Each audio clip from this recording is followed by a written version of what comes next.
Welcome to Unlimited Horror Stories, where we bring you the most terrifying tales to keep you on the edge of your seat. In today's video, we present Buried Secrets, Madness in the Depths, a bone-chilling story of a mining crew that is buried alive after a tunnel collapse, only to descend into madness as they encounter something sinister and otherworldly trapped beneath the earth with them. This gripping tale will take you on a journey of fear and desperation as the crew fights for survival against an unknown enemy lurking in the darkness. With a focus on character development, world building, and slow burn terror, Buried Secrets, Madness in the Depths is sure to leave you with chills down your spine. We invite you to support our channel, Unlimited Horror Stories, by liking and sharing this video with your friends and subscribing to our channel for more spine-tingling horror stories. Don't forget to hit the notification bell to be notified of our latest releases. Thank you for watching, and remember, there are some things that should remain buried. The sound of creaking metal and the grind of stone on metal echoed through the tunnel as the mining crew descended into the depths of the earth. They had been working in the mine for weeks, and the constant noise had become background music to their daily routine. But something felt different today. The air felt thick, and the darkness seemed to be closing in on them. Marcus, the crew's supervisor, was a gruff man in his late 40s. He had been working in the mines for over 20 years, and the job had taken its toll on him. His skin was tanned and weathered, and his deep-set eyes were always scanning the tunnels for signs of danger. He barked orders at his crew, telling them to keep moving and to watch their footing. But something was off. The tunnel was narrower than usual, and the ceiling seemed lower. The air was thick with dust, and the lights on their helmets barely penetrated the darkness. The crew moved slowly, picking their way through the rubble and debris that littered the tunnel floor. As they moved deeper into the mine, the sounds of the outside world faded away. The only sounds now were the quiet shuffling of their boots and the occasional clink of their tools against the rock. The silence was oppressive, and it made Marcus uneasy. "Keep your eyes peeled, boys," he said, his voice barely above a whisper. "This tunnel's looking a bit unstable." The crew nodded, and they continued on. But then the unthinkable happened.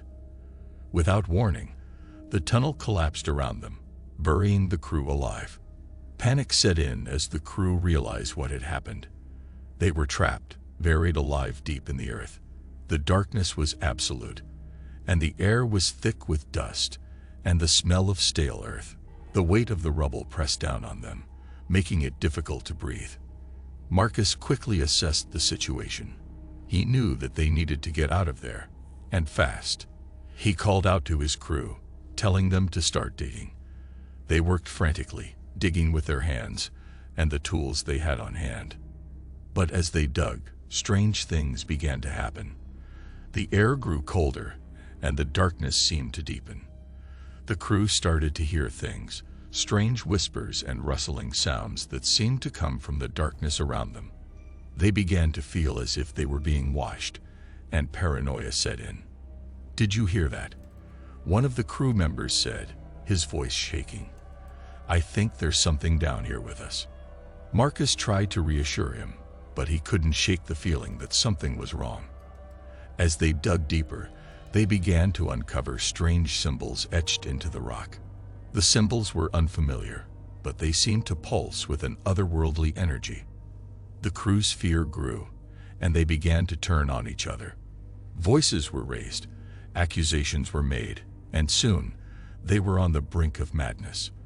Marcus tried to keep them focused on their task, but it was becoming increasingly difficult. As they continued to dig, they began to uncover something else.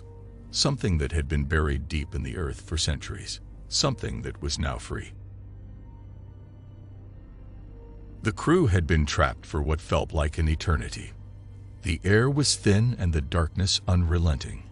They had been digging for hours, but the weight of the rubble seemed only to grow heavier with each passing minute. As exhaustion set in, so did the paranoia. Marcus knew he needed to keep his crew focused if they were going to make it out alive. He tried to distract them with stories of his time in the mines, but the stories fell on deaf ears. The crew was restless and on edge, and Marcus could feel their eyes on him at all times. Suddenly, there was a noise from deeper in the tunnel, a low, guttural sound that seemed to be coming from the very depths of the earth. The crew fell silent, their eyes wide with fear. "What the hell was that?" one of them said, his voice trembling. Marcus tried to reassure them, but his own voice betrayed his fear. The sound seemed to be getting louder, closer. And then something emerged from the darkness. It was a creature unlike anything they had ever seen before. It was tall and gaunt, with long limbs that seemed to move in unnatural ways. Its skin was pale and translucent, and it had no eyes or discernible facial features. It simply stood there, watching them. The crew froze, their minds unable to comprehend what they were seeing. But then the creature began to move. It moved slowly at first, its limbs creaking as it stepped towards them. And then it began to run. The crew scattered, running in all directions as the creature chased them. They could hear its footsteps echoing through the tunnel, growing closer and closer. But then, just as suddenly as it had appeared, the creature vanished back into the darkness. The crew was shaken, but they quickly realized that they needed to keep digging if they were going to make it out alive. But as they dug, they began to uncover something even more terrifying than the creature. Something that hinted at an unspeakable horror lurking beneath the earth. It was a chamber, hidden deep within the mine.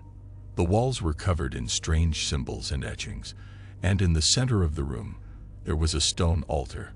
But it was what lay on the altar that made the crew's blood run cold. It was a body, or what remained of one. It was twisted and mangled, its limbs bent at unnatural angles. But it was the eyes that made the crew recoil in horror. They were empty sockets, staring blankly up at the ceiling. As the crew stared in disbelief, they heard something moving in the darkness behind them. They turned to see the creature standing there, watching them once again. The crew was trapped, both physically and mentally. They had uncovered something unspeakable, and it seemed that whatever had been trapped underground with them was not going to let them leave alive. The discovery of the chamber had changed everything for the crew. The symbols on the walls and the body on the altar hinted at an unspeakable horror lurking beneath the earth, and the creature that seemed to be guarding it was unlike anything they had ever seen before. The crew tried to focus on digging their way out, but the discovery of the chamber had taken a toll on them.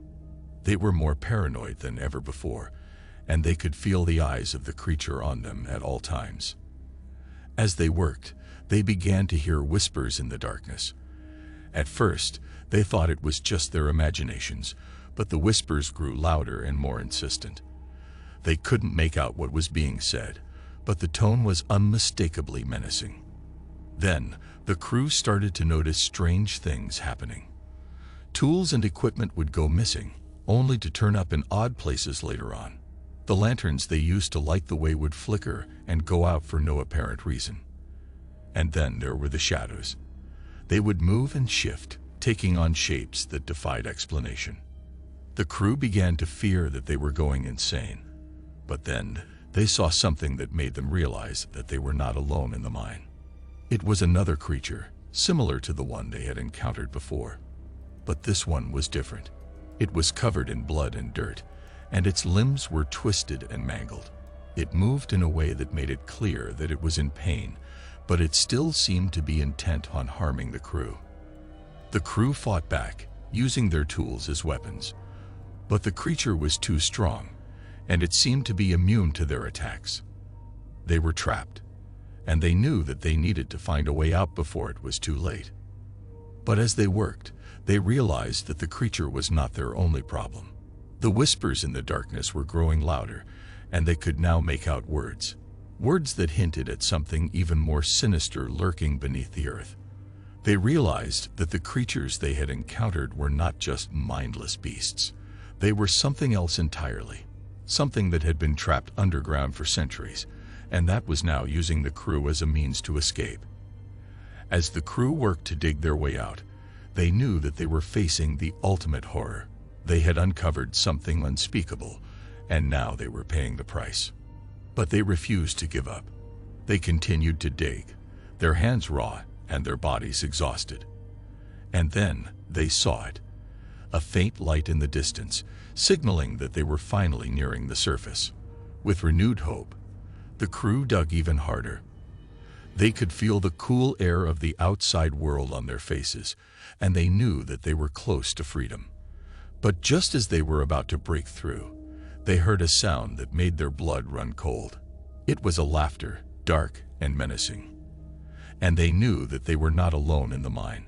The ultimate horror was waiting for them, and they had no choice but to face it head-on. The crew had finally emerged from the mine, their bodies battered and their minds scarred from the horrors they had faced. They stumbled out into the sunlight, blinking as their eyes adjusted to the brightness. They were alive, but they knew that they would never be the same again. The outside world seemed foreign to them after spending so much time in the darkness.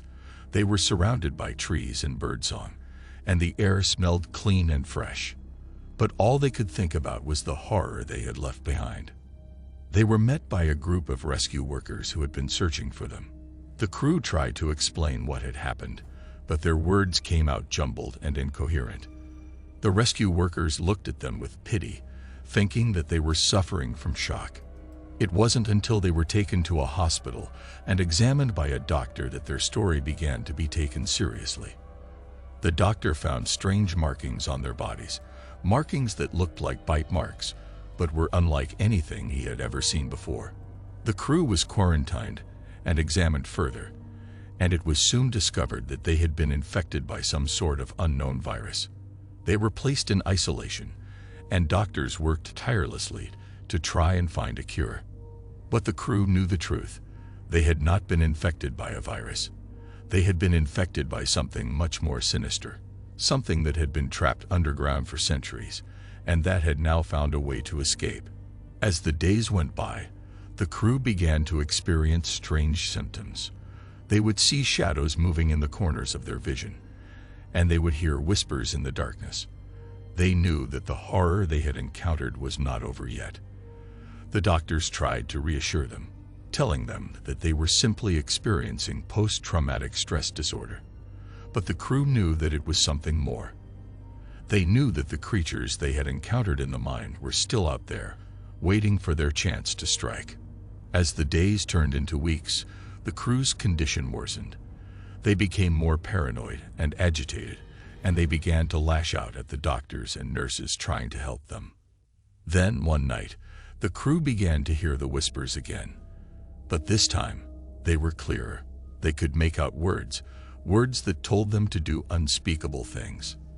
The crew knew that they had to act fast. They could feel the darkness closing in around them, and they knew that they were running out of time. They made a plan to escape from the hospital, using their knowledge of the mine to navigate their way out. The escape was not easy. They had to avoid security guards and navigate through dark, unfamiliar hallways. But they persevered, driven by the need to escape the horror that had taken over their lives. Finally, they made it out into the night air, but as they stepped outside, they realized that they had made a terrible mistake. They were not free from the horror after all. The creatures that had haunted their dreams for weeks were waiting for them, their twisted forms illuminated by the light of the moon. The crew stood frozen, unable to move as the creatures closed in on them. But then, something unexpected happened. The creatures seemed to hesitate, as if they were unsure of what to do, and in that moment, the crew saw their chance. They turned and ran, their legs pumping as they fled into the night. The crew ran for what felt like hours, not stopping until they were sure that they were safe. But they knew that they could never truly escape the horror that they had faced.